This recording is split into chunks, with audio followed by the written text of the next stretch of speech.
bonjour à toutes et à tous. On vous souhaite la bienvenue à l'heure du réseau. Donc, l'heure du réseau, c'est le format qui vous propose en fait de mettre en lumière une initiative, un dispositif ou un acteur du champ de la santé mentale qui est soit innovant, soit tout simplement un peu méconnu. Et comme vous pouvez le voir, là, cette édition elle est un peu spéciale puisqu'on a décidé d'utiliser ce format pour vous présenter la nouvelle édition du Lab, qui est la revue de l'Observatoire du CFC et qui est consacrée pour cette fois à la thématique du bénévolat. Donc au niveau du séquençage, ça va se dérouler en deux parties. Donc je vais commencer par vous faire une présentation de l'exploration, les principaux résultats et à l'issue de laquelle vous pourrez poser des questions dans le chat. D'ailleurs, je vous invite à utiliser le chat pour cela. Et dans une deuxième partie, nous accueillerons Manuel Garcia, qui est responsable des programmes de bénévolat inclusif et d'innovation chez Benenova, qui nous parlera du dispositif et comment est-ce qu'il permet de répondre à des problématiques qui sont relevées justement dans le lab. Je vais peut-être laisser Manuel se présenter avant de continuer. Merci Aboubakri, bonjour à toutes et à tous. Manuel Garcia, donc je travaille pour l'association Benenova Paris, qui a pour objectif de faciliter l'engagement citoyen du plus grand nombre à travers un modèle de bénévolat innovant. Et du coup, j'aurai l'occasion, après la présentation du très beau lab qui a été préparé par le CFC et par Aboubakri, de réagir un peu et de vous présenter de façon synthétique de quelle façon on essaye de répondre aux problématiques et aux enjeux qui sont soulevés dans ce lab. Avec plaisir. Du coup, pour rappel, tout simplement, le CFC, c'est le Centre ressources pour les troubles psychiques d'Île-de-France. C'est un dispositif qui est financé par l'Agence régionale de santé d'Île-de-France et qui est piloté par un groupement d'associations du champ de la santé mentale. Vous trouverez au CFC une permanence quotidienne d'information et d'orientation vers les ressources en santé mentale qui sont accessibles en Île-de-France. Il y a également une permanence de pair aidance professionnelle, qui est animée par un médiateur de santé pair qui aide les personnes qui le contactent à comprendre et à identifier les leviers du rétablissement. On a également des actions de sensibilisation qu'on propose sous un format qui est soit standard, soit thématique, avec une fréquence d'environ 2 fois par mois. Donc je vous invite à consulter le site internet du CFC pour voir quelles sont les thématiques et leurs dates de tenue.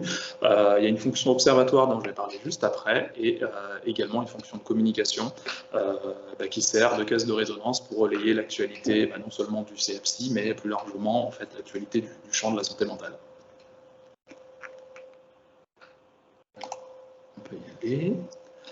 Du coup, la fonction observatoire du CFC que j'anime, elle a été créée en 2018 et elle a été pensée autour de l'idée que le CFC, de par sa position en interaction à la fois avec les personnes concernées par les troubles, les proches aidants et les professionnels, peut également être un lieu de production de connaissances sur les problématiques et les enjeux auxquels sont confrontés ces 3 profils d'acteurs.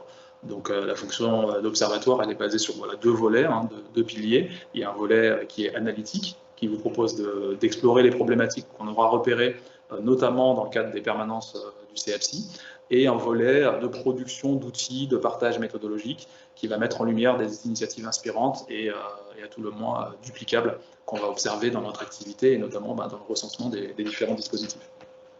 Donc concrètement, ça prend la forme de 2 supports. Donc il y a le lab, la revue dont on va parler aujourd'hui, qui rencontre des explorations, et un recueil de pratiques, c'est une forme de bibliothèque méthodologique qui met à disposition en fait des descriptifs méthodologiques, d'actions qu'on aura jugées inspirantes.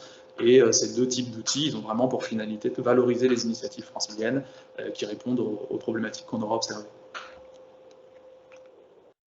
Donc aujourd'hui, on vous propose une présentation des principaux enseignements du lab, qui est disponible depuis ce matin seulement en téléchargement sur le site internet du CFC. Donc n'hésitez pas à l'issue de la présentation à le télécharger, à le consulter et à le diffuser. Donc c'est parti. Alors tout d'abord, pourquoi est-ce qu'on parle du bénévolat? Pourquoi le centre ressources s'intéresse à cette thématique? Il faut savoir que c'est un travail d'exploration qui s'inscrit en fait dans la continuité d'une initiative qui avait été portée par une ancienne collègue, que certains d'entre vous connaissent peut-être, qui s'appelle Morgane Bernadet, que je salue au passage si elle nous écoute. Et en fait, elle a remarqué une récurrence de demandes d'orientation vers des dispositifs de bénévolat dans le cadre des permanences du CFC. Donc à l'époque, on commençait déjà à observer une hausse des demandes autour de la socialisation, et c'est ce qui nous avait déjà amené à nous rapprocher, à recenser tout ce qui est groupe entraide mutuelle et les espaces d'interaction entre personnes concernées. Donc voilà, je partage quelques verbatims recueillis depuis la permanence. Je ne sais pas où chercher, j'aurais besoin d'aide pour comprendre comment cela fonctionne et comment adapter mes missions avec mes possibilités. C'est une personne concernée qui s'exprimait. Un professionnel de l'accompagnement qui nous dit « La dame que j'accompagne n'est pas encore prête pour occuper un emploi, mais elle ne s'y retrouve pas non plus dans l'occupationnel. Elle veut se sentir utile, donc on a pensé au bénévolat. » Et une autre personne qui dit « J'accompagne un collectif de personnes en situation de handicap psy, on aimerait travailler sur un projet d'engagement bénévole collectif. Est-ce que vous pourriez nous mettre en lien avec des associations qui peuvent nous accompagner dans cette démarche ?» Donc on voit dans les types de demandes déjà que ça émane autant des personnes concernées que des professionnels. Et peut-être préciser que la demande, elle porte vraiment sur l'identification de ressources, une information, et avec un sous-entendu d'un bénévolat qui soit accessible, ou en tout cas accueillant pour les personnes qui sont concernées par les troubles psychiques, et c'est pour ça que c'est des demandes qui émergent dans le cadre de la permanence du CFSI. Il y a un autre espace dans lequel ce sujet est remonté, c'est celui du cercle des usagers. Donc, le cercle des usagers, c'était un espace de réflexion qu'on avait mis en place entre 2019 et 2021 et qui permettait aux participants d'échanger autour des problématiques qu'ils rencontrent. Donc là aussi, des personnes s'expriment. Donc, j'avais plus ma place dans l'entreprise. Je me suis posé la question de ce que je pouvais faire avec ce que je savais faire. Donc là, il y avait la notion de mise en activité de la personne qui cherchait vraiment quelque chose à faire sur la base de ses compétences en entreprise. Et une personne qui dit « c'est bien de pouvoir être actif auprès de personnes vivant des choses un peu similaires à notre vécu, mais j'aimerais aussi faire un bénévolat autrement que le j'aime. Je me vois bien aller de temps en temps à la SPA promener un chien ou m'occuper d'un chat. » Donc là, il y a une volonté de faire quelque chose en dehors des espaces d'accompagnement et en lien avec les appétences de la personne. Donc c'est vraiment dans ces deux espaces, la permanence et les cercles des CFSI, qu'on a commencé à réfléchir au bénévolat en tant que ressources, tout simplement, vers lesquelles orienter nos sollicitants. Alors, brièvement sur l'exploration, comme d'habitude, en ce qui concerne les modalités, on a l'habitude de mettre en regard les propos de différents profils. Donc on a interrogé des personnes concernées, donc 41 personnes concernées par les troubles qu'on a interrogées en entretien collectif et en entretien individuel. On a fait des cercles de réflexion du CAPSI, mais également on a rencontré des collectifs d'usagers et notamment des groupes d'entraide mutuelle. Et s'agissant des professionnels, on a diffusé un questionnaire en ligne au sein du réseau du CAPSI avec un léger ciblage vers les structures qui développent l'insertion socio-professionnelle, l'autonomie sociale, type SAVS et TTP. Et on voit dans le graphique qu'on a une répartition assez équilibrée entre les secteurs médico-sociaux, sanitaires et social. On a mis une catégorie GEM à part, mais voilà, ça représente bien la diversité aussi des publics du CFSI.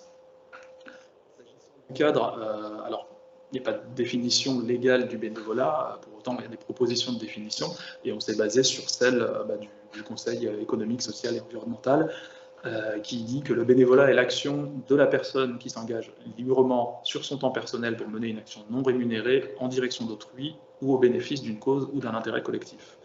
Donc on est parti de cette définition-là qui est très pertinente et judicieuse, et informelle qui c'est une aide directe au bénéfice d'un proche.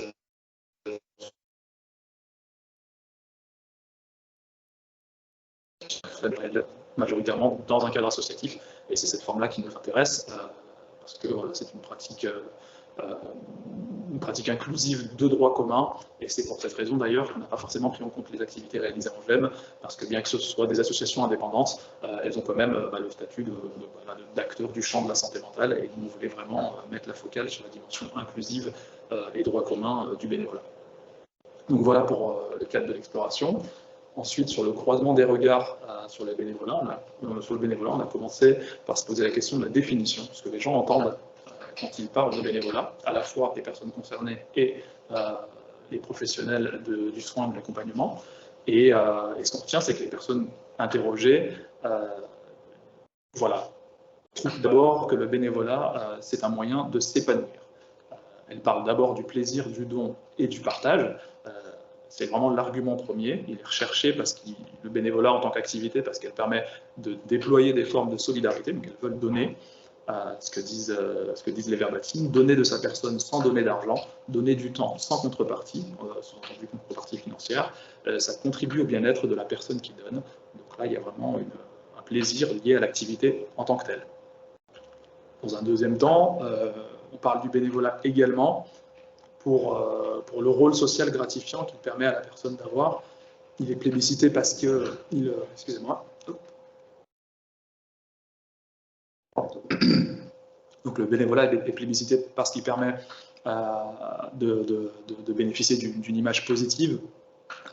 C'est une activité qui est valorisée par la société et donc les personnes sont contentes de faire du bénévolat pour ces raisons-là. Dans les verbatims, ce qu'on dit, se sentir concerné et participer, aider à apporter quelque chose aux autres et à la société, c'est pour des personnes qui sont en recherche d'une meilleure image en aidant autrui. Donc il y a cette identité, ce rôle social gratifiant qui est recherché dans la pratique du bénévolat. Et enfin, une contrepartie qui est symbolique. On parlait de contrepartie financière qui n'est pas recherchée. Là, c'est une contrepartie, elle existe, mais elle est plutôt symbolique, où des personnes vont plutôt valoriser la rencontre, vont retirer de la satisfaction de faire bénéficier autrui de leur savoir, par soutien scolaire ou autre. Et on parle aussi du bénévolat comme un moyen de combler des manques ressentis, comme l'estime de soi, l'isolement ou la valorisation de compétences. Donc là aussi, sur les verbatims, c'est recevoir aussi, je partage quelque chose avec quelqu'un, c'est un aller-retour, donner de la nourriture aux gens pour m'occuper et sortir de ma solitude. J'étais un casanier pendant 40 ans. Donc là, l'idée de sortir de sa solitude en donnant aux gens, c'est vraiment la contrepartie qui est recherchée pour cette personne. Ensuite, quand on met la focale sur les professionnels et ce qu'ils entendent par bénévolat, on voit que voilà, les professionnels parlent surtout du bénévolat comme un levier d'insertion sociale et professionnelle. Donc quand on s'est intéressé notamment au champ lexical qu'ils emploient lorsqu'ils évoquent le bénévolat, et ce qu'on peut voir dans le nuage de mots voilà, qui est au centre de la slide, c'est qu'ils mettent vraiment l'emphase sur la dimension professionnalisante de l'activité, hein, engagement, activité, rémunération, gratuité, compétences, organisme. On voit ces mots qui remontent assez fréquemment. Et on voit dans leurs propos que pour eux, le bénévolat, c'est une activité qui permet d'une part une mise en situation de travail, de mobiliser ses compétences, de réaliser une mission et la dimension également du tremplin vers l'emploi. Sur les verbatims, on peut lire sur la gauche, c'est un temps travaillé ou dédié à une mission sans contrepartie financière ni rémunération, travailler sans rémunération de son plein gré, la mise à disposition de compétences à titre gratuit. Le bénévolat est une activité non rémunérée à vocation professionnelle. La personne engagée dans une action bénévole exerce une action dans une posture active de responsabilité. Quelqu'un d'autre qui dit cela offre une possibilité de réinsertion sociale par une activité de préinsertion professionnelle. Donc là, la dimension professionnalisante revient fortement. Donc vous voyez bien à cette étape en fait, hein, uniquement de la définition, une disparité dans les attentes vis-à-vis du bénévolat entre les personnes concernées et les professionnels. Donc ce n'est pas des approches qui se contredisent forcément, mais ça permet en partie d'expliquer les difficultés d'intégration du bénévolat dans les pratiques d'accompagnement. Et elle nous invite aussi à relativiser les notions de réussite ou de mise en échec d'actions bénévoles, parce que tout simplement les attentes ne sont pas les mêmes quand une personne souhaite tout simplement donner ou avoir un rôle social gratifiant et que les personnes qui l'accompagnent la projettent sur des activités plutôt professionnalisantes. On voit qu'il peut y avoir un décalage ici dans les attentes. Et ça peut expliquer aussi la difficulté à mettre en place le bénévolat dans les pratiques d'accompagnement. Alors, ensuite, on leur a posé la question de pourquoi les personnes se tournaient vers le bénévolat. Qu'est-ce que le bénévolat vous a apporté et pourrait vous apporter dans votre parcours. Donc, on a interrogé les personnes concernées. Et donc, parmi les bienfaits qui étaient cités, donc, il y avait la possibilité d'utiliser le bénévolat comme une opportunité d'interagir avec des personnes dans un contexte qui est différent de celui de l'accompagnement. Donc, ce que disent les verbatims, moi, ça m'a apporté, ça m'a permis de découvrir des gens alors que j'étais humanophobe, c'est son expression, misanthrope, alors qu'en fait, je ne le suis pas du tout, et c'était positif finalement. Ou une personne qui dit c'est un peu comme une thérapie. Pendant ce temps, tu ne penses pas à tes problèmes, tu n'es pas là à regarder la télé toute la journée. Donc, c'est une activité qui, pour eux, semble réunir en fait tous les avantages liés à la socialisation. Donc on parle de rupture d'isolement, de renforcement de l'estime de soi, s'occuper l'esprit dans la positivité. Il y a la notion aussi de redécouverte d'habileté sociale. Et dans le deuxième verbatim, on prête même des vertus thérapeutiques au bénévolat qui permet aux gens aussi de se rassurer sur leur capacité à entretenir des relations avec autrui dans un contexte différent de celui de l'accompagnement. La deuxième raison, c'est d'utiliser le bénévolat comme une identité valorisante. L'idée pour les personnes, en tout cas quand elles répondaient, c'était de se libérer des stéréotypes négatifs qui sont rattachés au bénévolat. Et donc le bénévolat, alors vu comme un levier d'inclusion dans la société pour des publics pour qui il peut parfois être difficile d'exister socialement. Donc ce que disent les verbatims, ça crée un lien social, mais en dehors de la famille, c'est comme une identité sociale, donc le terme d'identité revient. Comme identité, ça permet de dépasser les préjugés. Socialement, c'est une carte de visite. Pour moi, c'est s'engager. On est membre et ça devient une identité supplémentaire. Ça, c'était un élément très, très central du discours des personnes.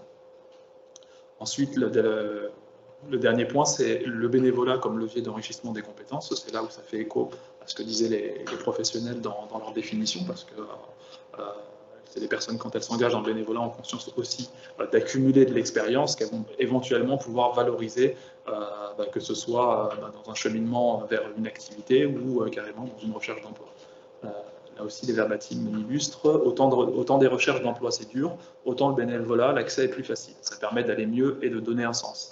C'est un plus, une expérience, ça peut faire partie du projet de la personne. Moi, ça m'a donné envie de travailler. Donc là, dans leur discours, ça donne également raison à la dimension professionnalisante du bénévolat, même si ce n'est pas forcément la première dimension qui est recherchée. S'agissant des professionnels, on leur a posé la question de savoir pour quelles raisons les personnes qu'elles accompagnent au quotidien se tournent-elles vers cette activité, l'action bénévole. Et la principale raison rapportée, elle fait écho tout simplement au propos des personnes interrogées, l'envie d'éprouver un sentiment d'utilité, aider autrui avec l'esprit de réciprocité qui était très important, l'idée de rendre l'aide dont ils ont pu bénéficier. Donc ça représente 43% des réponses. Créer du lien, sortir de l'isolement, c'est également important. S'occuper, expérimenter en vue de l'emploi d'un emploi, 14%. Donc c'est un levier... ça relativise la représentation dominante chez les professionnels, mais elle existe quand même. Être valorisé, une satisfaction personnelle, partager une expertise, un savoir-faire, et ensuite une appétence, un intérêt pour une cause. Alors, ensuite, on s'est intéressé évidemment aux freins que les personnes rencontrent lorsqu'elles se projettent dans des activités de bénévolat. Et le premier frein en fait, qui revient dans leur discours, c'est celui de l'état de santé. Elles craignent que le côté fluctuant de leur état de santé les empêche d'honorer leurs engagements, pas dans le sens de s'engager dans le bénévolat, mais plutôt de tenir sur la durée. Donc, ce qui se traduit parfois par un non-recours. Et voilà, donc on voit dans les verbatims, il y a des moments où on va être bien et d'autres non. Ça dépend de notre état de santé. Il y a des personnes où il y a des périodes où on va être stable. Il faut pouvoir s'engager et se désengager. Ou une autre personne qui dit je voulais faire du bénévolat avec les migrants au secours catholique, mais ça risque de me perturber d'être avec des gens qui ne sont pas bien. Donc il y a beaucoup de répondants qui associent le bénévolat à la solidarité envers les publics fragiles, que ce soit les seniors, des publics migrants ou la grande précarité, et elles se posent des questions sur leur capacité à pouvoir endurer le contact avec des publics fragilisés du point de vue de leur propre problématique de santé. Donc ça, c'était très important. Ensuite, en deuxième frein, la question des conditions d'accueil. Elles ont peur en fait de se heurter à un contexte où les interlocuteurs ne sont pas forcément sensibilisés aux troubles psychiques, elles parlent notamment de la difficulté qu'elles éprouvent à évoquer le handicap ou la santé mentale dans le cadre d'activités de bénévolat, par crainte tout simplement de la stigmatisation. Donc, ce que disent les verbatims, tout n'est pas bon à dire sur les troubles, il y a beaucoup de stigmatisation. Quand on arrive dans une association, on voit tout de suite si les gens ont du temps pour nous ou pas. Moi, je me suis senti écrasé, j'ai fait une journée.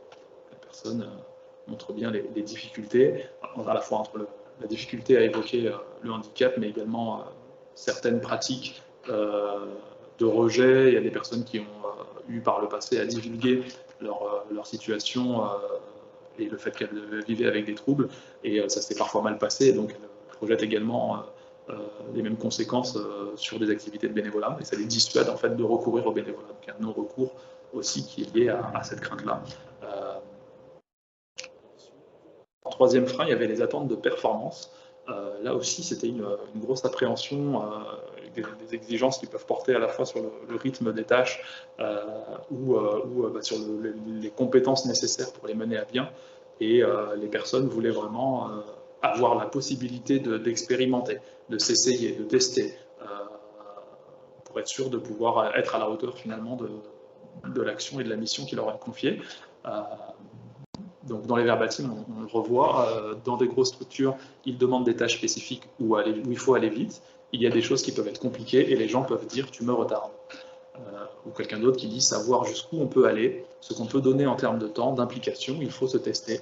On fait ça pour donner, mais ça peut aussi nous bouffer. Donc, il y a aussi cette crainte d'avoir suffisamment d'énergie, de ne pas pouvoir supporter, que ce soit physiquement ou psychiquement, les tâches demandées.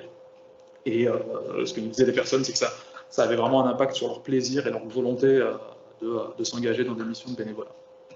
Et enfin, un dernier frein qui a été cité, c'est tout simplement l'existence de coûts, où finalement l'engagement bénévole peut générer des coûts, ce que disent les verbatims. Il faudrait des indemnités pour la voiture, pour le téléphone, ça peut être aussi des timbres, de façon à ce qu'on ne débourse pas d'argent. Quelqu'un d'autre qui parle de la distance est source de stress pour moi, j'ai essayé sur Paris, mais ça fait loin. Donc les frais engendrés par la participation, donc s'il y a des dépenses financières qui sont associées à la pratique, ça devient un frein. Et également la distance, c'est un facteur déterminant dans leur engagement et surtout dans la régularité de leur mobilisation. Donc, de manière générale, voilà, la mise en place d'actions de bénévolat, il y a des facteurs de risque qu'on a évoqués, et il faut en tenir compte pour éviter que les personnes se désinvestissent et abandonnent la démarche. Il y a l'analogie qu'on voit très présente avec le monde du travail, dans la mobilisation, dans l'acquisition de compétences, et en fait, le bénévolat, en tout cas dans les propos des personnes concernées, il contient aussi certaines contraintes, comme le monde du travail. Donc, pouvoir, pour elles, identifier en amont le degré d'investissement nécessaire pour accomplir les missions, c'est essentiel pour pouvoir s'engager dans la durée.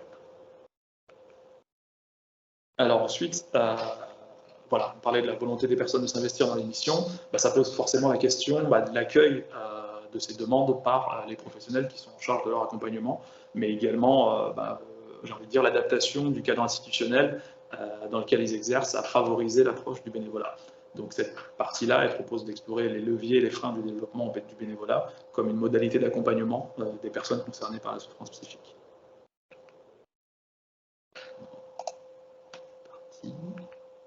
Alors, on va poser la question tout d'abord, on s'adresse aux professionnels. Avez-vous des demandes relatives au bénévolat de la part des personnes accompagnées de votre structure ou dispositif? Et à 70% répondent oui. On retient ce chiffre, un chiffre assez important. Donc ça montre déjà la pertinence de l'exploration. C'est une thématique qui concerne une large majorité de nos répondants. Ensuite, on a posé la question de savoir les thématiques qui intéressent les personnes qui expriment cette volonté. Donc la majorité, on a 52% qui expriment le social. Donc à l'intérieur de cette catégorie, on va retrouver l'aide aux personnes âgées, l'aide aux personnes en situation de précarité, l'entraide entre personnes concernées par les troubles psychiques. 33% ont cité la défense de droits, de causes et d'intérêts. Et les thématiques, ça peut être la cause animale, l'écologie, l'engagement politique ou citoyen, également la participation à des groupes de travail ou de réflexion. 10% évoquent la culture et 5% plutôt éducation, formation. Là, ce qui est revenu sur l'éducation-formation, c'était vraiment pouvoir enseigner une langue à une personne, que ce soit le français ou une langue étrangère, et également le soutien scolaire. Ensuite, on s'est intéressé au rythme, finalement, d'engagement que les personnes souhaitaient avoir dans les activités de bénévolat. Et ce qu'on peut observer, c'est qu'il y en a un peu de toutes les sortes de rythmes. Il y a l'engagement, les actions ponctuelles. Oui, les actions ponctuelles qui sont par exemple... pardon. Oui, les actions ponctuelles. C'était par exemple voilà, la distribution alimentaire dans les fêtes de fin d'année. C'était quelque chose qui est revenu assez souvent. Et l'engagement régulier également 37%. Là, ça va être par exemple la personne qui citait la SPA, c'était ça, un engagement régulier de pouvoir aller tous les 15 jours à la SPA pour aller s'occuper d'animaux. Et 26% n'ont pas de préférence notable. Donc il y a vraiment tous les rythmes d'engagement finalement qui sont plébiscités par les personnes. Et ensuite, en ce qui concerne voilà, les formes d'engagement, donc là, on va retenir le chiffre de 59%. Les personnes s'intéressent principalement au bénévolat associatif. Vraiment participer à une mission en lien avec une association qui est extérieure à la structure ou à l'établissement qui l'accompagne ou au dispositif. Donc ça, c'était important. Certains citent 14% les projets collaboratifs. Donc là, ça va être, c'est pas forcément du bénévolat, ça va être par exemple la participation à une pièce de théâtre, donc ça peut être associé un peu au loisir. Il y a les initiatives locales et citoyennes. Il y avait la question de retenir le rôle d'assesseur pendant les élections, qui est revenu dans les initiatives locales et citoyennes, et 16% qui n'ont pas de préférence notable. Face à ces demandes, il y a la question des réponses, comment les structures répondent aux demandes de bénévolat. Donc on a commencé d'abord par poser la question de savoir si les répondants ont déjà repéré des ressources, des acteurs qui peuvent solliciter dans le cadre de la recherche de missions de bénévolat pour les personnes qu'elles accompagnent. Et on voit le graphique, on voit bien que 52% des répondants n'ont repéré aucune ressource. Là où, ce qu'on disait un peu plus tôt, je reviens un petit peu en arrière, voilà, 70% voilà, des répondants on reçoit des demandes de bénévolat. Donc il y a vraiment un delta d'une partie des professionnels qui ne savent pas vers où s'orienter, et 48% ont déjà repéré quelques ressources ou quelques acteurs pour orienter leur public vers des actions de bénévolat. Parmi les ressources qui sont citées, j'en ai noté quelques-unes. Il y a France Bénévolat, les Restos du Cœur, le Secours catholique, la Croix-Rouge, la SPA, Service civique, la Fabrique de la solidarité, les mairies, les EHPAD, la Maison des associations, Solicoeur, distribution alimentaire, médiathèque. Donc il y en avait quelques autres, mais c'était les principales qui revenaient intuitivement dans les propos des professionnels. Ensuite, la deuxième question qui nous a intéressé, c'est de savoir si le bénévolat faisait partie des réponses que proposait leur structure ou leur dispositif dans l'accompagnement des personnes. Et là, c'est un peu une réponse en deux temps. Donc, il y a 57% qui répondent positivement. Donc, leur structure utilise le bénévolat comme une modalité d'accompagnement. Mais lorsqu'on on affine un peu l'analyse, on se rend compte que, en fait, seulement 37% de ces 57% proposent des actions à l'extérieur de la structure, des actions qui vont favoriser l'inclusion dans la société. Donc ça, ces 37%, c'est vraiment le type de bénévolat tel qu'il nous intéresse dans cette exploration. Et 63% donc, sont réalisés en interne au sein de la structure, avec une division entre les actions qui sont en lien avec la gouvernance de la structure. Ils font alors soit référence à des prises de responsabilité dans l'exécutif, les conseils d'administration, il y a des instances décisionnelles, un peu comme les conseils de vie sociale, et 47% en lien avec la co-animation, la co-gestion d'ateliers, d'activités, et des personnes qui se portent également volontaires pour aider leur père dans une démarche de père aidance. Donc là, on voit bien que dans les réponses, entre la demande assez forte des personnes concernées, 59% à vouloir faire du bénévolat associatif, en réponse, les professionnels ont plus de difficultés, en tout cas, à les accompagner vers cette forme de bénévolat. Ensuite, on va s'intéresser aux personnes, aux répondants dont les structures ne proposent pas de réponse en fait, de bénévolat. Et on voit qu'à 64%, la raison, on la catégorise dans un défaut d'acculturation au bénévolat. Pour certains, ils parlent du bénévolat comme un impensé institutionnel, c'est-à-dire qu'avant même de répondre au questionnaire qu'on leur a transmis, ils n'avaient jamais imaginé cette pratique qui était compatible avec l'accompagnement. Donc il y a certains qui parlent d'un manque d'intérêt ou parfois une non-demande des publics accompagnés, donc ça soulève d'autres questions. Et voilà, tout ça, ça participe un peu d'une culture qui n'est pas suffisamment développée autour du bénévolat. 17% parlent d'un dispositif qui n'est pas forcément adapté, une sorte d'inadéquation entre le dispositif et le déploiement d'activités de bénévolat. Ils n'ont pas un dispositif qui est spécialisé sur l'hébergement, ils n'ont pas forcément la possibilité d'accompagner leurs usagers vers des actions de bénévolat, et certains qui mettent en doute parfois la capacité de leur public à s'inscrire dans ces démarches. Donc là aussi, ça pose d'autres questions. 13% évoquent la méconnaissance tout simplement des ressources. Ils ne savent pas vraiment où trouver des partenaires, des dispositifs. Donc ça, c'était important. Et puis 6% nous disaient que la réflexion était en cours. La structure a réfléchi à des modalités de bénévolat et qu'elles soient pensées et adaptées au public qu'ils accompagnent. Ça, c'était pour les réponses. Ensuite, on a abordé la question des leviers, finalement, pour favoriser la pratique du bénévolat dans l'accompagnement. Et lorsqu'on interroge les professionnels à ce sujet, voilà, ils identifient principalement 2 leviers. Donc, le premier levier, ce serait de développer l'autodétermination des publics accompagnés. Donc, l'autodétermination, c'est un concept qui est développé par les Meyer, qui est assez connu, qui revient fréquemment dans le champ de la santé mentale, et qui comporte 4 dimensions.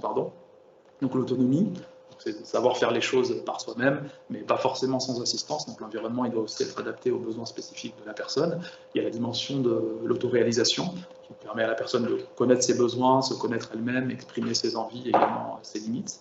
Il y a l'autorégulation, qui est plutôt réaliser des objectifs, ça va nécessiter de mettre en place des stratégies, faire des essais, passer parfois par l'échec, se réorganiser, réévaluer un peu la situation, et le pouvoir d'agir.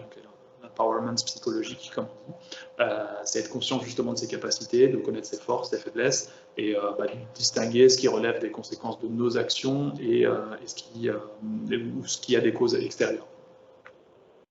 Des verbatim, ce que disent les professionnels, la personne doit en exprimer elle-même et spontanément l'intention.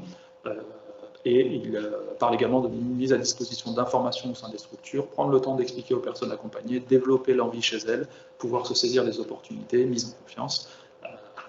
Donc ça suppose selon eux tout un processus, donc la connaissance de l'existence de la ressource bénévolat, de sa capacité à en bénéficier.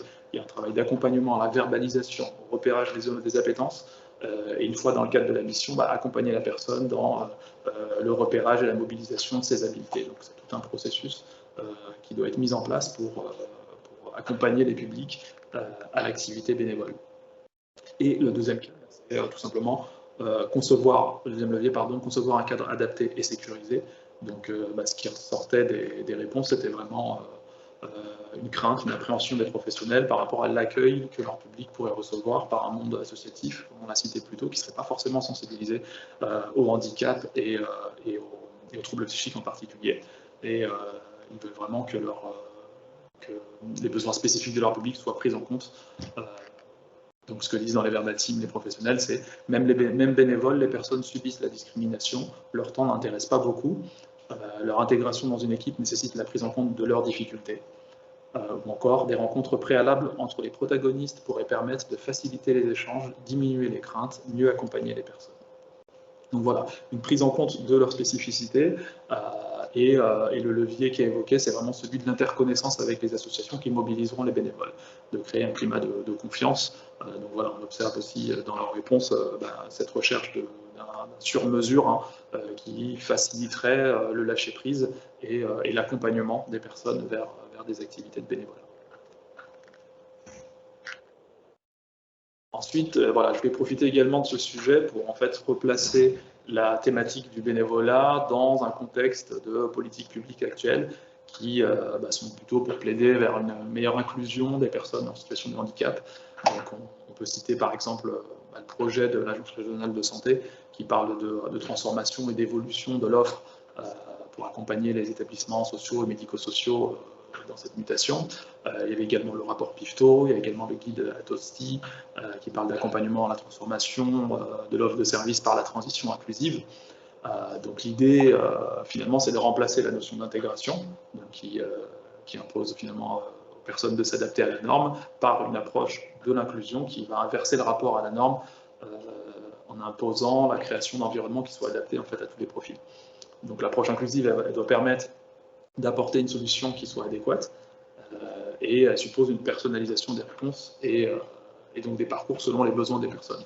Donc les structures d'accompagnement, elles devront également ajuster leur cadre institutionnel pour favoriser les bonnes pratiques inclusives et c'est à ce titre que le bénévolat, c'est selon nous un levier pertinent de mise en pratique en fait de ces principes parce qu'il va s'appuyer sur les aspirations des personnes.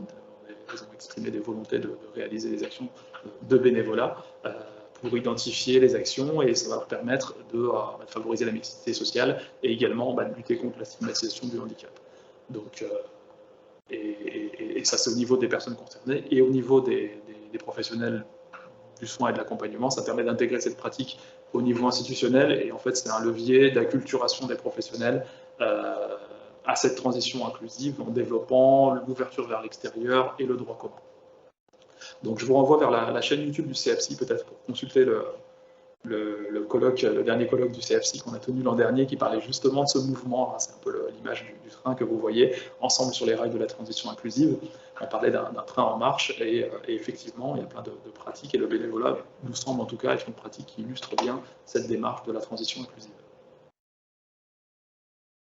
Alors, enfin, voilà, l'exploration c'était l'occasion aussi pour nous d'interpeller nos sollicitants pour savoir quel type de ressources elles voulaient bénéficier, souhaitaient pouvoir trouver au sein du CFC. Et en fait, il se trouve que le bénévolat, en émergeant comme une ressource, en fait, il nécessite pour nous d'explorer, notamment via notre mission de recensement des dispositifs, les différentes formes d'offres de bénévolat. Donc ça, c'est un travail en long cours, hein. On en est au début de ce travail, mais c'est la façon avec laquelle, en fait, on arrive à enrichir progressivement la diversité des ressources proposées par le centre ressources. Ensuite, en termes d'attente, il y a des attentes évidemment différenciées entre les personnes concernées et les professionnels, là où les usagers vont demander à savoir où trouver l'information, s'il existe des annuaires, des guides, des espaces qui vont pouvoir centraliser l'information. Et ils aimeraient pouvoir aussi concilier bénévolat et handicap.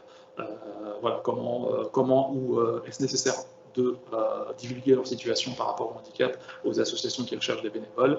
Et il y a un besoin de prise en compte de leur vulnérabilité et d'éviter tout quiproquo. Donc ça, c'était important pour elles. Et à ce qui concerne les professionnels, l'idée c'est de les accompagner à l'appropriation du bénévolat comme une modalité d'accompagnement, en rendant visibles les ressources et le frein de la méconnaissance de l'offre, c'est vraiment ce qui freine leur capacité à se projeter et à projeter leur public dans des actions de bénévolat. A fortiori, le bénévolat dit inclusif, qui est très peu visible, mais du coup, ça nous permet à nous de mettre la lumière un peu sur cette modalité. Et enfin, elles exprimaient même, ces personnes, des besoins de formation, en fait, pour se familiariser et familiariser les professionnels de leur structure au bénévolat et pouvoir aussi bénéficier de retours d'expérience venant de pairs qui ont déjà mis en place des actions autour du bénévolat pour pouvoir en bénéficier et aussi mettre en place des choses au bénéfice de leur public. Donc, l'idée pour nous, c'est de contribuer à mettre en lumière les dispositifs disponibles en Ile-de-France. On a identifié 3 types de structures. Alors, il y a des associations qu'on dit intermédiaires, dont Benenova, et Manuel Garcia va pouvoir en parler, qui sont des structures qui proposent des solutions d'accompagnement à la fois des personnes concernées, mais également des établissements qui accompagnent des personnes en situation de vulnérabilité ou de handicap. Il y a des structures qui ont plutôt intégré, ce qu'on appelle les dispositifs intégrés, le bénévolat à leur modalité d'accompagnement, où ils ont construit quelque chose un peu de sur-mesure, des missions dans un cadre qui est déjà pensé et adapté pour leur public. Et enfin, il y a des retours d'expérience en fait, d'associations, de dispositifs qui ont mis en place des partenariats au niveau local avec d'autres associations et qui nous font bénéficier un peu de leur retour d'expérience. Donc tout ça, c'est à découvrir dans le lab, dont je rappelle qu'il est disponible dès aujourd'hui en téléchargement sur le site internet du CFC. Et ça me permet de passer la parole au chat pour voir s'il y a des questions. Alors, je ne vois pas encore de questions, mais c'est le moment, il ne faut pas hésiter.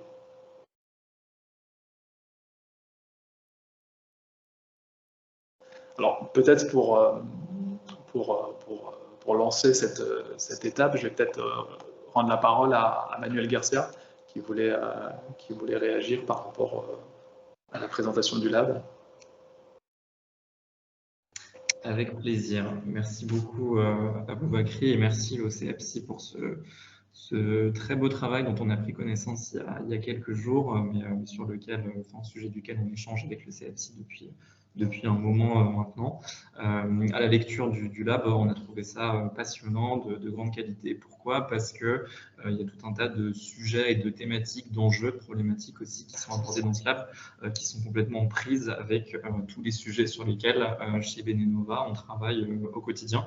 Donc on a trouvé que c'était un vrai travail de défrichage, mais dans le sens le plus positif qu'il peut avoir, de ces deux sujets, le bénévolat en lien avec la question du handicap, un sujet qui peut paraître un peu de niche parfois, mais qui, pour nous et puis pour de plus en plus de personnes, a vraiment son importance, puisque comme tu le disais, Aboubakry, on pense que le bénévolat, c'est un vrai levier d'inclusion sociale et d'insertion sociale, parfois professionnelle aussi, parce que ça permet tout un tas de choses, de rencontrer de nouvelles personnes, de sortir aussi parfois des structures spécialisées dans lesquelles on est accompagné, pour pouvoir rencontrer de nouvelles personnes, découvrir de nouveaux endroits qu'on n'aurait peut-être pas découvert autrement, et en se mettant aussi un peu au service d'une cause d'intérêt général, il y a un vrai effet, un vrai impact que nous, on peut observer au quotidien chez les personnes, c'est le sentiment le renforcement du sentiment d'utilité, d'estime de soi,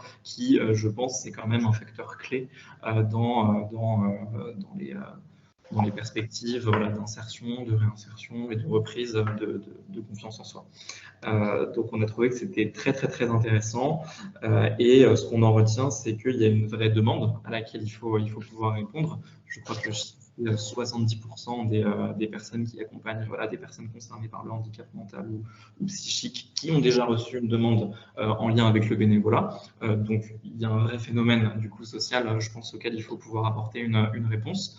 Et la réponse qu'il faut apporter, et c'est un peu ce qui est mis en lumière par le lab, et on est totalement en accord avec ça, c'est un accompagnement forcément qui doit être adapté au profil et aux situations des structures qui accompagnent les personnes concernées, ou bien directement, évidemment, au profil et aux situations des personnes ou de leurs proches aidants.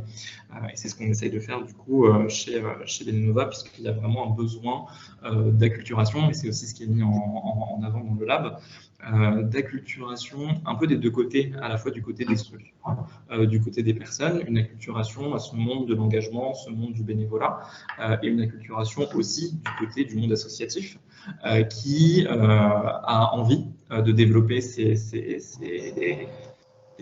initiatives de bénévolat inclusif, mais qui se retrouvent, tout comme les personnes ou les structures, face à tout un tas de freins qui sont tout à fait surmontables, mais avec le besoin, et c'est ce qui est mis en avant aussi, d'un accompagnement, et donc ça veut dire d'acteurs qui vont être des intermédiaires entre ces deux mondes. Et du coup, le rôle de Benenova, l'association que je représente aujourd'hui, il est vraiment de créer ces passerelles, justement, entre le monde de l'engagement et le monde du handicap, entre autres missions. Et s'il y a des réactions maintenant, on peut, je pense, évidemment les prendre.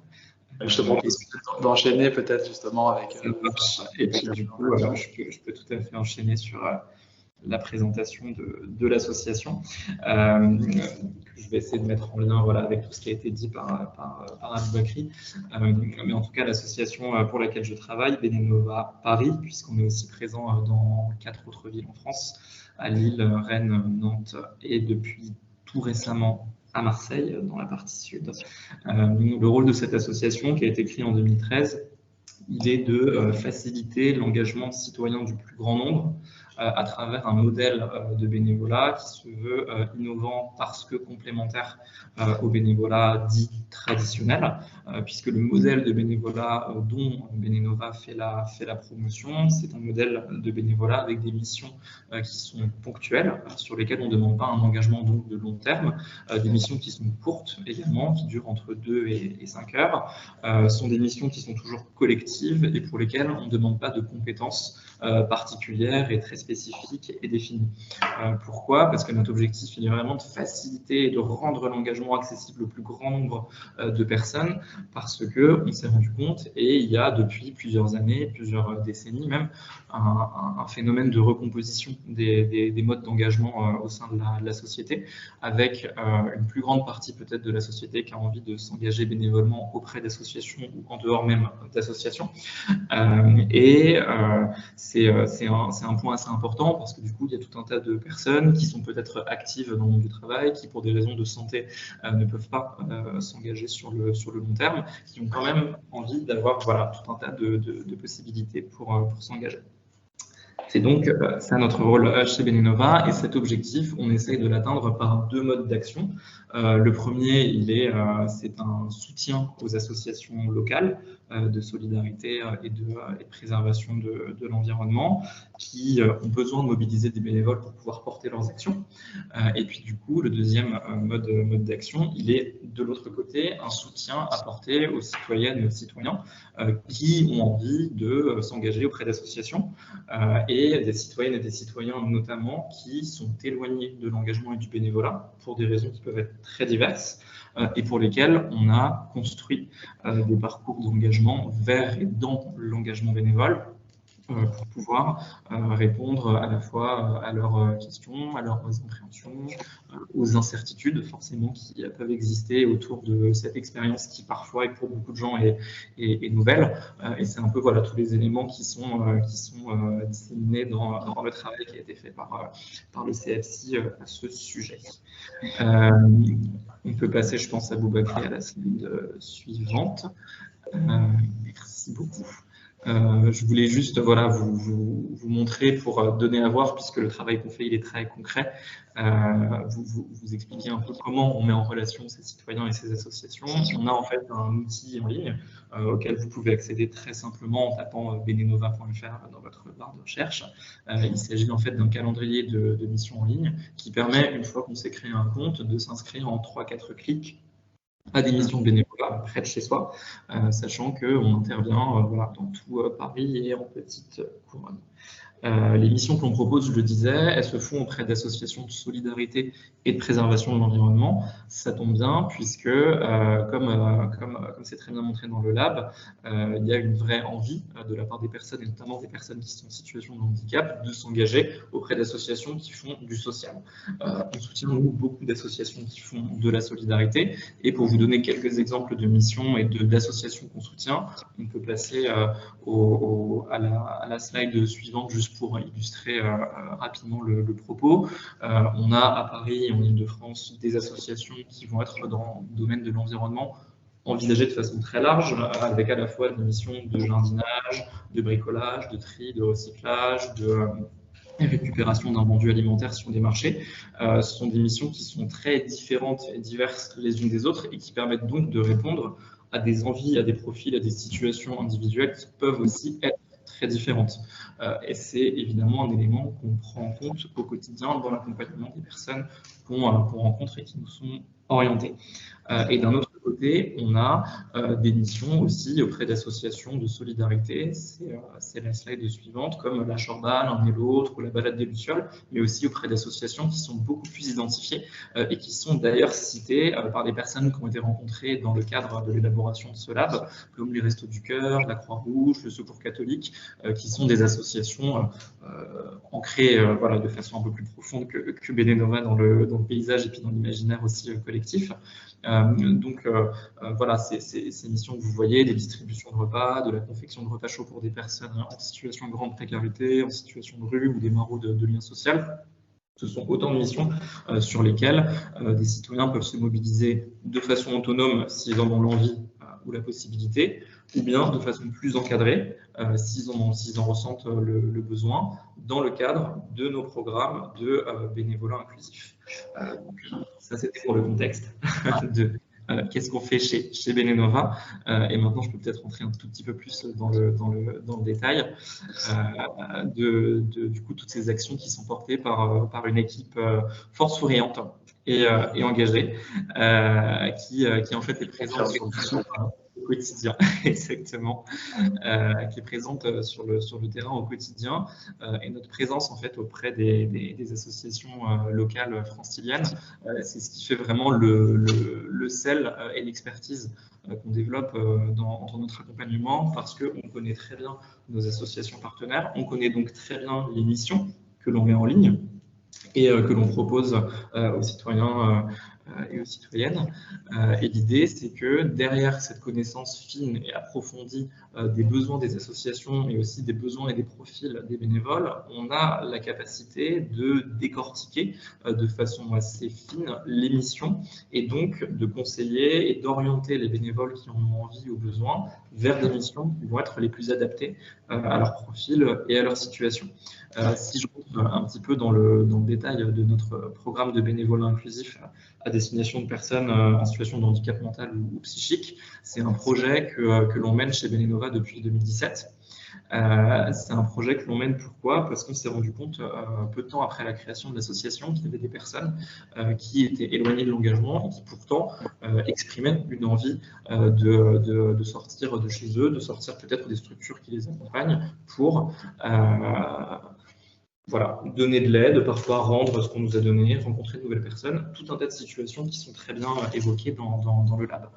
Et donc, sur la sollicitation de plusieurs structures, on a entamé des projets pilotes et on collabore depuis lors avec des structures qui sont spécialisées dans l'accompagnement de personnes en situation de handicap.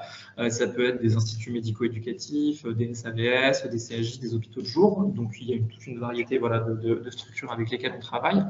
Et l'idée, c'est vraiment de collaborer, de travailler main dans la main en complémentarité, puisque Benenova n'est pas une association qui a pour vocation de devenir experte sur la thématique du handicap. Nous, on est experts de la mobilisation et de l'engagement citoyen, et on a besoin pour pouvoir travailler avec des personnes qui sont concernées par ces handicaps ou ces troubles, de travailler main dans la main avec en premier lieu ces personnes, puisque la participation des personnes, c'est quand même une des valeurs aussi cardinales de l'association, autant qu'avec les structures et les accompagnants qui soient professionnels ou proches aidants, dans l'identification des besoins, des envies et aussi des contraintes et des difficultés. Donc, on propose un accompagnement qui se structure à la fois avant la mission, pendant la mission et puis après, puisqu'on essaye de construire un suivi avec les personnes et les structures. Pour vous donner un exemple, l'idée quand on rencontre une structure, c'est de pouvoir rencontrer d'une part toute l'équipe qui y travaille, de pouvoir rencontrer les personnes qui sont présentes et qui sont accompagnées dans la structure, de recueillir un peu leurs envies par rapport au bénévolat. Est-ce qu'on a déjà fait du bénévolat? Si oui, où? Est-ce que ça nous a plu? Est-ce que ça ne nous a pas plu? Pour quelles raisons? Est-ce qu'il y a des difficultés? Lesquelles? Et de faire réagir aussi ces personnes aux différentes missions que nous, on peut leur proposer. Et cette expertise et cette connaissance qu'on a du coup des missions et des associations, elle nous permet, comme je le disais plus tôt, de décortiquer les missions et de savoir si la mission qu'on va proposer, elle se déroule en intérieur, en extérieur. Est-ce qu'on est plutôt sur une thématique de solidarité environnementale? Est-ce que c'est une mission qui va durer 2 heures, 3 heures, 4 heures? Est-ce qu'il y a la possibilité de faire des pauses? Est-ce que quand on arrive, on est accueilli, on nous fait un tour des locaux? Est-ce qu'on a la possibilité d'aller aux toilettes? Est-ce qu'il y a un point d'eau, du thé, du café? L'idée, c'est vraiment de rentrer dans le détail, parce que le détail, il compte, pour pouvoir, avant la mission, rassurer, répondre aux questions, aux appréhensions, aux inquiétudes, parfois, légitimes. Et derrière ça, il est aussi de pouvoir, et c'est un rôle essentiel chez nous, de pouvoir sensibiliser les associations à l'accueil de personnes qui sont en situation de handicap, puisque s'il y a cette demande d'engagement, il faut aussi derrière qu'au-delà des associations et des acteurs intermédiaires comme nous, voilà, les associations puissent répondre à cette envie et à ce besoin. Et il y a une réelle envie du côté des associations aussi de diversifier les profils des bénévoles dans une perspective d'inclusion, puisque un des éléments qui fait partie un peu de l'ADN de l'association, c'est l'idée que pour vivre ensemble, il faut être en capacité de faire ensemble. Et quel meilleur moyen de faire ensemble que de passer par le bénévolat, en plus quand c'est pour des causes d'intérêt général. Et sur la question des impacts et des effets, des bienfaits qui sont recherchés de notre côté, qu'on constate, et que des études comme le lab qui a été élaboré par le CAPSI appuie, et on en est très content. C'est 4 impacts principaux, mais en fait, il y en a aussi beaucoup d'autres derrière. Il y a l'idée de pouvoir mobiliser des personnes de façon adaptée dans un contexte de mixité, puisque nous, ce que l'on propose, ce n'est pas à des groupes de personnes qui seraient en situation de handicap de se mobiliser en tant que groupe fermé, entre guillemets, sur des actions, c'est vraiment de se mobiliser sur les mêmes actions, sur un pied d'égalité que des personnes qui vont s'inscrire de façon tout à fait autonome via notre outil en ligne. L'idée, comme je disais, de sensibiliser effectivement le monde associatif, de renforcer le sentiment d'utilité des personnes et derrière tout cela, de pouvoir inverser ce qu'on appelait la relation aidant-aidé pour sortir un peu de cette dichotomie, de ces positions qui sont parfois un peu fixes et de remettre voilà, un petit peu de fluidité là-dedans. Et donc, je voulais juste finir sur un rapide aperçu du chiffré du nombre de personnes qu'on a pu accompagner. En 2022, on a pu accompagner une petite cinquantaine de personnes qui sont venues vers nous de façon individuelle ou qui sont accompagnées par des structures, et on est là dans le cadre d'un autre type d'accompagnement, qui ont réalisé plus de 400 heures de bénévolat auprès d'une petite vingtaine d'associations locales en Île-de-France. Donc c'est vraiment conséquent, et les retours à la fois des personnes, des structures et des associations nous encouragent évidemment à vouloir aller plus loin. Et un des apprentissages très très intéressants du lab, qui nous nourrit aussi dans nos réflexions, est au sujet des perspectives qui sont évoquées par les accompagnants, par les personnes, sur notamment les sujets de sensibilisation et de formation, puisqu'on se rend compte qu'il y a peut-être un besoin de sensibilisation et de formation accrue, à la fois du côté des structures, ce besoin d'acculturation toujours, et puis du côté aussi des associations qui peuvent, comme tout le monde, avoir des inquiétudes, des appréhensions. Et notre rôle, il est vraiment de pouvoir apporter une réponse à ces appréhensions, ces inquiétudes. Et je terminerai là-dessus. Une personne dans le chat qui demande, qui dit qu'il faudrait développer la formation pour les personnes avec un handicap psychique. Voilà, est-ce que c'est un levier auquel vous réfléchissez à Benenova, de formation spécifique pour les personnes concernées? Oui, tout à fait. On réfléchit beaucoup à la question de la formation de façon générale. Pourquoi? Parce que les associations, d'un côté, portent des actions, notamment dans le domaine de la solidarité, qui sont structurantes, qui sont essentielles pour la société. Quand on parle de distribution alimentaire, de maraude, c'est des actions qui doivent être portées. Elles n'ont parfois pas les ressources humaines en temps pour développer en interne cette formation. Donc, il y a un vrai besoin, je pense, auquel il faut répondre. Et du côté des personnes et des structures, il y a aussi ce besoin. Donc, c'est des réflexions, effectivement, qu'on mène et qu'on a envie de poursuivre dans le futur. On n'en est pas encore à la création d'un module de formation, mais l'idée, c'est aussi de pouvoir se rassembler et réfléchir ensemble pour, à terme, effectivement, que cela existe. Alors, il y a des représentants du 91 qui aimeraient des missions, savoir s'il y a des missions qui sont développées sur le territoire de l'Essonne. C'est une très bonne question. Alors malheureusement, il y a des missions de bénévolat dans le 91, ça c'est sûr, parce qu'il y a, je crois, un peu plus de 20 millions de bénévoles en France et plus d'1,5 million d'associations. On est un des pays dans le monde où il y a le plus d'associations. Donc il y en a, c'est sûr. En revanche, sur le calendrier en ligne Benenova, malheureusement, on n'en a pas, parce qu'on est une petite équipe, d'une petite dizaine de personnes, et parmi cette petite dizaine de personnes, 4 salariés permanents. Donc on peut malheureusement pas se projeter sur tous les territoires franciliens, mais l'idée c'est qu'à terme on puisse aussi peut-être, et on y réfléchit, accompagner des structures sans forcément peut-être les mettre en relation avec des associations, mais les outiller sur la question de la mise en lien avec les associations. Comment on fait pour cibler les associations qui pourraient travailler avec nous, comment est-ce qu'on rentre en contact avec elles, comment on amorce le contact, et puis une fois que le contact est amorcé, comment on fait pour travailler ensemble, très simplement. D'accord. Je vois pas d'autres questions dans le chat. Peut-être pour rajouter en complément de ce qui vient d'être dit, effectivement, donc dans le lab, vous retrouverez d'autres acteurs du bénévolat qui proposent d'autres formes d'accompagnement, d'autres solutions pour renforcer l'engagement bénévole. Mais Benenova, nous avait déjà entre guillemets, intéressé à l'époque parce que il y a cette dimension inclusive qui est très spécifique à l'association Benenova, qui est un carnet qui est un dispositif très spécifique sur l'inclusion des personnes, et ça répond, de mon point de vue, à l'enjeu du sur-mesure dont je parlais tout à l'heure dans la présentation, et qui était l'un des freins les les plus cités, à la fois par les personnes concernées et par les professionnels, parce que voilà, parler de la question du handicap, la capacité des personnes à pouvoir assumer des missions, avoir quelques informations en amont sur le profil des missions et sur les attentes, mais en même temps pouvoir être certain que les personnes seront accueillies convenablement.